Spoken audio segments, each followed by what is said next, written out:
Drugs case में Deepika Padukone NCB guest house पूछताछ जारी। मैनेजर करिश्मा प्रकाश से कराया जा सकता है आमना सामना। एनसीबी दफ्तर के लिए निकली सारा अली खान। पूछताछ में शामिल होने के लिए श्रद्धा कपूर एनसीबी दफ्तर पहुंची। ड्रग्स मामले में श्रद्धा सारा से थोड़ी देर में एनसीबी पूछताछ करेगी। धर्मा प्रोडक्शन के डायरेक्टर क्षितिज प्रसाद से एनसीबी की पूछताछ जारी। क्षितिज प्रसाद के घर से बरामद हुआ था गांजा। कल पूछताछ के लिए घर से ले गई थी एनसीबी। ड्रग्स पार्टी पर करण जौहर की सफाई। कहा ना ही ड्रग्स ली ना ही कभी किया प्रचार। भ्रामक खबरों से इमेज को पहुंची ठेस। बचाव में उतरे जावेद हुए ट्रोल। एनसीबी सूत्रों का दावा ब्रग्स पेडलर बासित परिहार ने शोविक का और शोविक ने ड्रग्स के पीछे रिया का नाम दिया।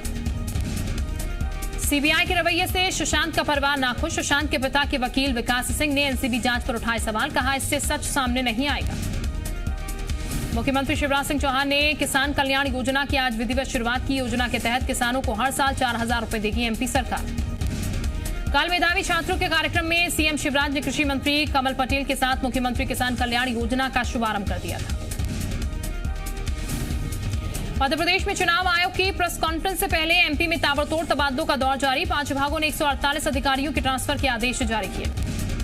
पुलिस विभाग ने नीतू ठाकुर को बैरसिया एसटीओपी बतलाकर तबादला किया, जबकि नीतू ठाकुर का 1 साल पहले ही पीएचक्यू में ट्रांसफर हो चुका है।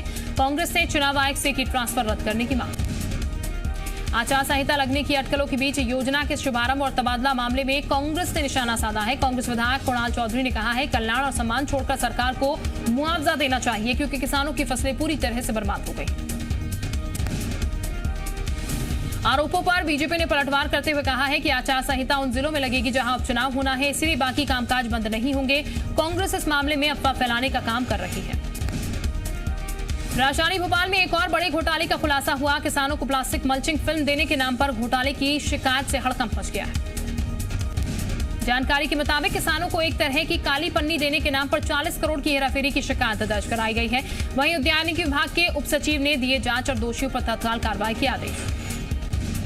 पौध खरीदी में करोड़ों के घोटाले का खुलासा होने के बाद सीएम शिवराज सिंह ने पूरे मामले पर चुप्पी साध दी। जी मध्य प्रदेश छत्तीसगढ़ की टीम लगातार सीएम शिवराज सिंह से सवाल पूछ रही है, लेकिन सीएम शिवराज सिंह कुछ भी बोलने को तैयार नहीं है। कमलनाथ ने सीएम शिवराज सिंह पर झूठी घोषणाएं कर जनता को बरगलाने का आरोप लगाया। कमलनाथ ने कहा कि शिवराज सिंह रोज अपने दौरे में इतना झूठ बोल रहे हैं, इतनी झूठी घोषणाएं कर रहे हैं कि अब तो झूठ भी शर्मा रहा है। सीएम शिवराज सिंह के सांवेर दौरे से पहले पूर्व मंत्री जीतू पटवारी ने निशाना साधा। जीतू पटवारी ने सीएम शिवराज सिंह पर कमलनाथ सरकार की योजनाओं को हाईजैक करने का आरोप लगाया। कांग्रेस पार्टी 30 सितंबर को माधवराव सिंधिया की पुण्यतिथि है। कांग्रेस ने घोषणा की है कि वो माधवराव सिंधिया को फूल माला चढ़ाकर श्रद्धांजलि देंगे। पूर्व मंत्री जीतू पटवारी से मामले में जब सवाल किया गया तो उन्होंने पुण्यतिथि को जयंती बता दिया। पटवारी के इस बयान पर बीजेपी ने कांग्रेस पर हमला किया। बीजेपी प्रवक्ता जेपी मूलचंदानी का कहना है कि जिन्हें जयंती और पुण्यतिथि का फर्क नहीं पता वो क्या श्रद्धांजलि देंगे। रायसेन में सीएम शिवराज सिंह और राज्यसभा सांसद ज्योतिरादित्य सिंधिया का विरोध करने पर कांग्रेस कार्यकर्ताओं की पिटाई का मामला तूल पकड़ता जा रहा है। सीएम शिवराज सिंह और सिंधिया गैरतगंज में एक सभा से लौट रहे थे। रास्ते में उन्हें कुछ कांग्रेस कार्यकर्ता ने काले झंडे दिखाए। आरोप है कि इसके बाद कुछ पुलिसकर्मी उन्हें थाने ले गए, उनकी पिटाई कर दी, जिसके विरोध में बड़ी संख्या में पार्टी कार्यकर्ता रायसेन थाने पहुंचे और एसआई पद्मा वानखेड़े पर मारपीट का आरोप भी लगाया और मारपीट में शामिल सभी पुलिसकर्मी के खिलाफ कार्रवाई की मांग की।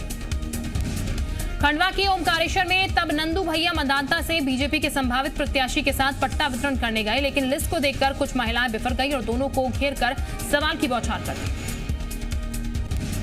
स्थानीय लोगों का कहना यह है कि वो सालों से यहाँ रह रहे हैं, लेकिन उन्हें पट्टा नहीं मिला है, जबकि जो लोग कुछ समय पहले ही यहाँ आकर बसे हैं उन सभी लोगों को पट्टा दिया जा रहा है। मामले में जब सांसद जी से सवाल किए गए तो उन्होंने जमीन के फॉरेस्ट विभाग की होने की बात कही। सीएम भूपेश बघेल आज कोंडा गांव को तोहफा देंगे। सीएम बघेल आज 55 करोड़ रुपए के विकास कार्यों का लोकार्पण शिलान्यास करेंगे। पीसी चीफ मोहन मरकाम की अध्यक्षता में कार्यक्रम होगा।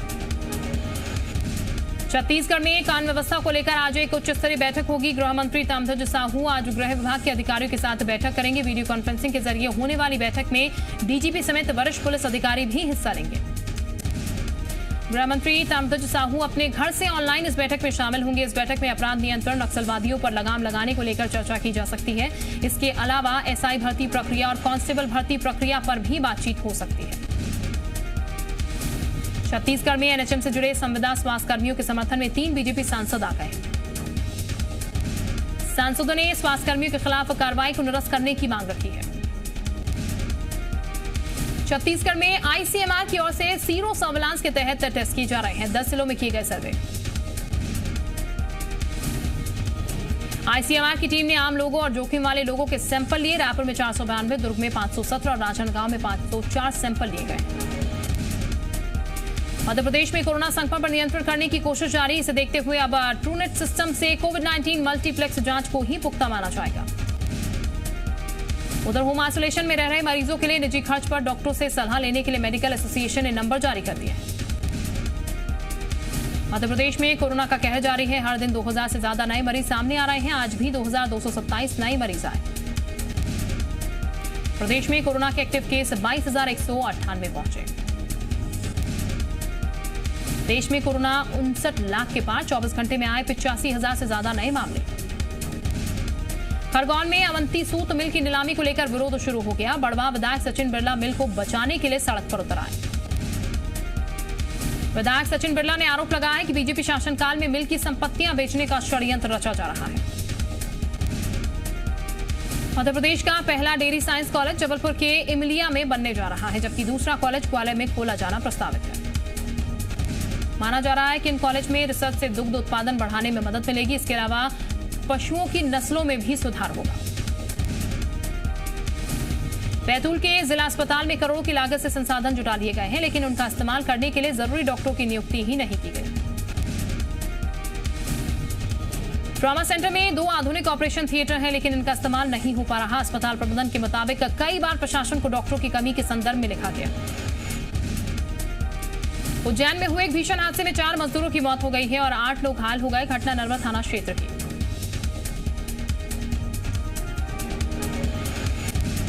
ट्रॉले का ड्राइवर क्लीनर फरार हो गए हैं। जानकारी की माने तो कटनी के श्रमिक मजदूरी के लिए नीमच जा रहे थे।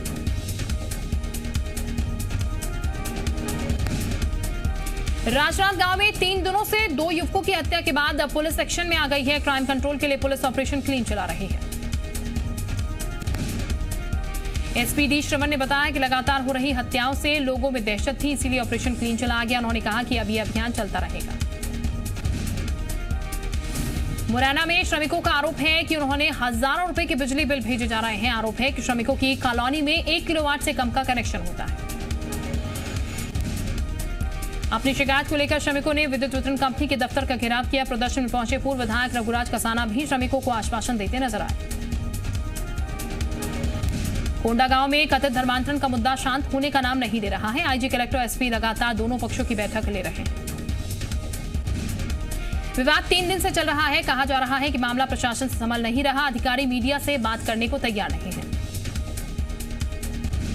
पन्ना जिले में मजदूरों का पलायन जारी है। लोग अपना घर परिवार छोड़कर रोजी रोटी की तलाश में बाहर जाने को मजबूर हैं। बता दें कि पन्ना जिले में हर रोज 8 बसें मजदूरों को लेकर दिल्ली की तरफ जाती हैं। बसों में अधिक किराया देना अपनी जान पर खेलते हुए मजदूरों को बाहर जा रहे हैं। सरगुजा में कोरोना पर नियंत्रण करने के लिए लॉकडाउन लगाया गया।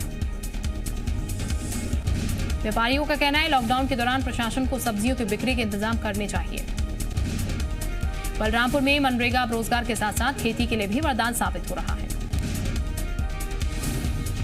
बता दें, शंकरगढ़ विकासखंड के सरमा गांव में निकले फुलझर पहाड़ी नाले को सुधारकर अलग अलग स्थानों पर डैम बनाकर बरसाती नाले के पानी को रोकने का काम किया गया है। पन्ना में तेंदुए का शिकार थमने का नाम नहीं ले रहा। बताया गया है कि पन्ना टाइगर रिजर्व में 2 दिन में 2 तेंदुए का शिकार हो गया। जानकारी की माने तो सलेहा में तेंदुए के गले में तार फंस गया। हालांकि वो पेड़ पर चढ़ गया, लेकिन उसकी मौत हो गई। पीएम मोदी आज शाम 6:30 बजे संयुक्त राष्ट्र महासभा को करेंगे संबोधित। भारत के मामले में पाकिस्तान दखलंदाजी बर्दाश्त नहीं करेगा। संयुक्त राष्ट्र में भारत ने कहा कूटनीति में सबसे निचले स्तर पर पाकिस्तान। एलओसी पर शौर्य के लिए तैयार वायुसेना। फॉरवर्ड पोस्ट पर फाइटर जेट ने की प्रैक्टिस।